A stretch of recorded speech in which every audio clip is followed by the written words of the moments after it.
Hello world, this is Zan, going back and re-recording some soundless episodes of Stairway to Eternity where I play Abysia. Um, During these turns, I believe I was on vacation, and Ball and Stalin was going ahead and subbing in for me. So let's just kind of go through and see what I end up doing. Well, for starters, I guess we got our butts kicked fighting PD. How did this go down? Oh, yeah, there's nothing here. On this guy's disease, he probably gets hit by an arrow or something. I hope I did lower the sound effects enough, but I think I need to lower them more. I might do that in the middle of the video. That's unfortunate. These guys aren't even advancing, so...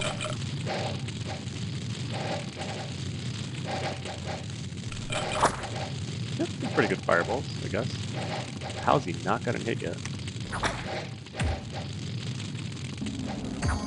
Alright, time to shine, buddy. Or not. Okay, so that's what happened. Great. Okay, so we lost that one, and in Stone Heavens, this I believe is, yeah, that's their fort. And this, the more important part, right, right, I remember this. Um, well, I don't remember this fight, I wasn't here for it. I remember these guys. These pillars of absolute nonsense. Because these little summer lions, I have no idea how he got them. You need like a fire 3 or a fire 4 mage or something to summon them. I'd have to go double check. They're not commonly used. But I'll tell you what they do that's very important, is that they have 50 fire resistance. And I guess, they're ethereal, they hit rather hard, they're mindless, whatever. They have 50 fire resistance. So what ends up happening if one of these runs into a fire elemental, they are going to just fight each other until this eventually kills the fire elemental, because the fire elemental that only does fire damage literally cannot kill this thing. With 50 fire resistance, it's going to take negative 50 damage. Or whatever. It's going to be a minus 50 damage to whatever the fire elemental wants to do. So if this goes face to face with one, it just stops. What he could do is have them in kind of a line formation across the field to kind of just like catch them. And then once they get caught, if they get stuck swinging at this thing, eventually the other critters will take it down. I remember, yeah, I don't know where he got these little punks from, but it stopped. Like I can't drop my god on this guy anymore because he won't be able to kill these with his traditional fire magic, and they're just going to sit there and swing at him for all this damage and eventually kill him. So these little guys, I don't know where he got them, but they were game changers. Insane, and I was trying to plan around them for a bunch of turns after this. It was absolute nonsense. Now, secondary to that nonsense is going back to the fact that he has like I killed like 20 something of these, I'm pretty sure, and he has another 20 something. Damn Dryad Hags. And now he's actually using Twice-Born Pandemoniacs too, or Panic Apostates.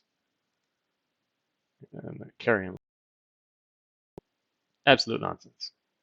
And then yeah, we're just bravely running away. I don't. This is a pricier unit to have used, but I guess it's what we had on hand. Um, that's pretty much that. Our blood hunting is continuing. It's baby blood hunting. Like it's turn 29. We're doing nothing over here, man. It's kind of embarrassing. But I really got put on the back foot with this this attack, and that sucks.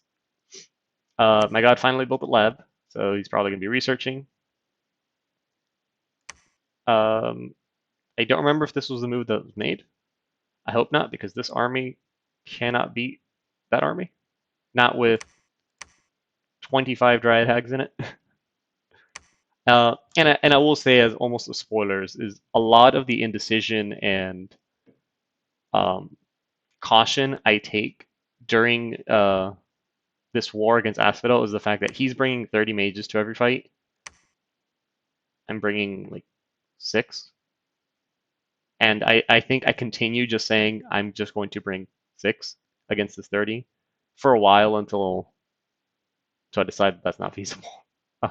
We'll see. Because this is kind of short, I'm just going to kind of hop into turn 30 and see how that goes. Okay, cool. So we're summoning cave grubs.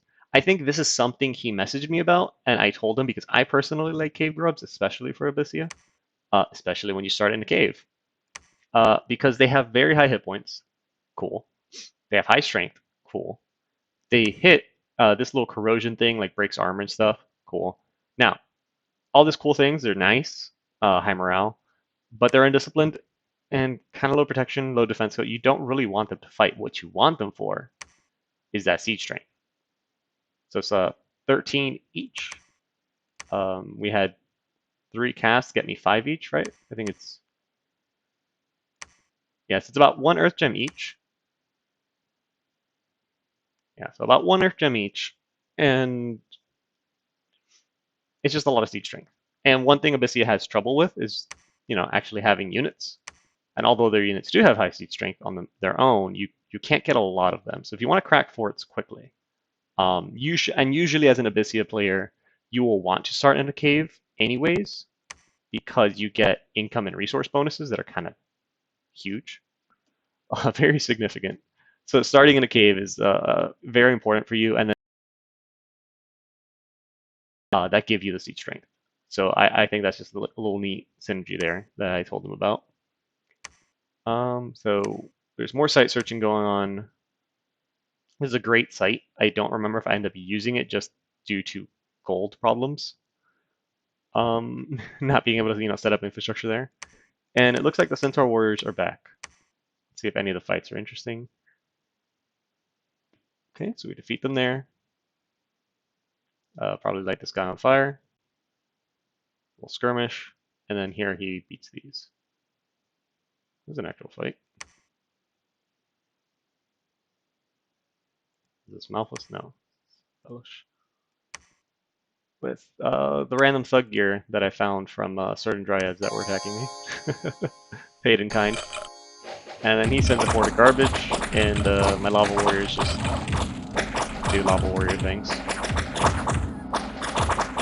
Yeah, no, they're just... I'm gonna get fatigued out from the damn whips, but taking damage is a different question. Meanwhile, H2 Priest. Oh crap, they actually start dying. They probably start dying from this, from going over their fatigue so much with little whips. That's probably what it is. Jeez. Yeah, because they're all just completely fatigued out. That's probably what that is, killing them there. Oh, some of them weren't lava warriors. Ha. Oh, 10 of mine, kill 80 of his. Pretty good trade for me. That was Scythia. Nothing special there, other than that is a lot of light infantry with storm captains. Because they have regular save. Oh, he probably can't cross the channel with his other mages. That sucks. Okay. Right, so that's another quick turn. And just in case, what I mean about crossing the channel, Facia's capital's here. Their little national ability is Black Sails. So if they have Dominion at the starting point and the ending point, I don't know if you need everything in between. You might. You can sail with units that don't have sailing. And if I remember correctly, his best mages, or I guess his recruit anywhere mages, these chicks, yeah, they don't have sailing. Actually, none of them do. The only one that has it is are these storm captains, which, don't get me wrong, they're great mages. But you probably want some of these. These are the ones that are going to make things happen. They're really big communions with all the elements. They forge. So he's probably only able to build them. Well, here it looks like he's just building Jade Amazons. So he's probably building them out of here, which he won't be able to cross this little thing, which to me is in his favor because he can sail. These people cannot. So I think this kind of works out for him.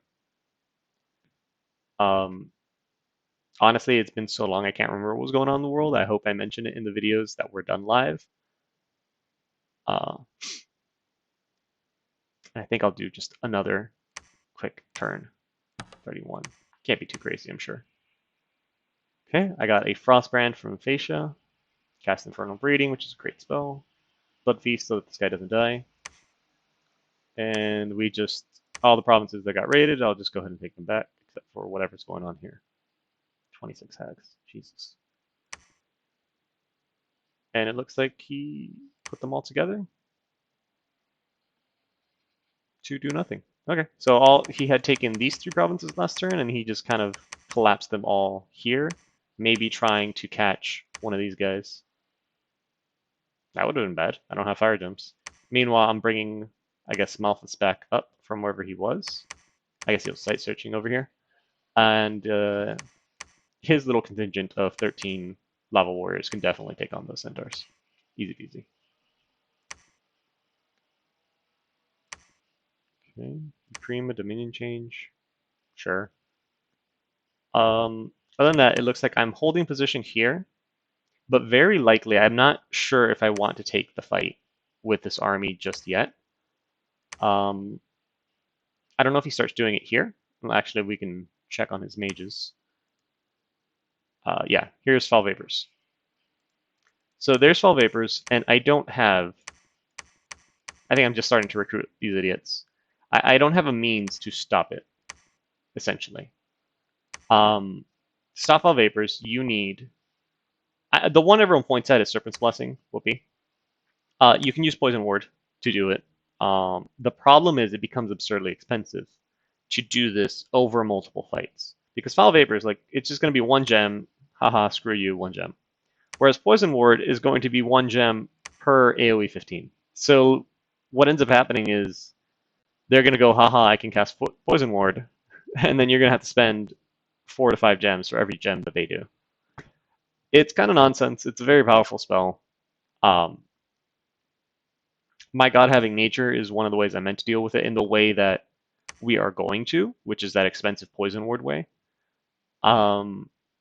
You recruit some nature into, you give him a stick, a little thistle mace to boost him up to N2, and then he can cast it. All this time, and I swear to you, and this even on the turn that I converted all the astral pearls into earth gems and all, I completely forgot. I have gnomes.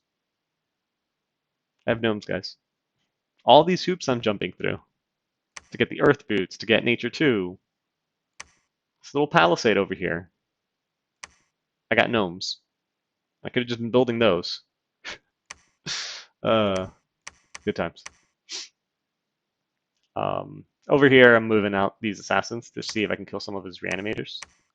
Usually, even this guy's they got nothing, but hey, if they're able to kill a reanimator that costs Asphodel about 8 nature gems to summon, I think that's a pretty good deal. So that's their little Jurley. Belosh over here. These are the equipment he got from that one Dryad hag. And yeah, it's not the biggest movements from my army just because, again, I'm struggling right now. I'm trying to think, how can I beat his 30 mages with my 6? 6 mages and a few commanders. And I'm just being stubborn here. So we'll see what happens next time on turn 32. I think I'll leave the video here. I've done a few turns. And yeah, see you guys then.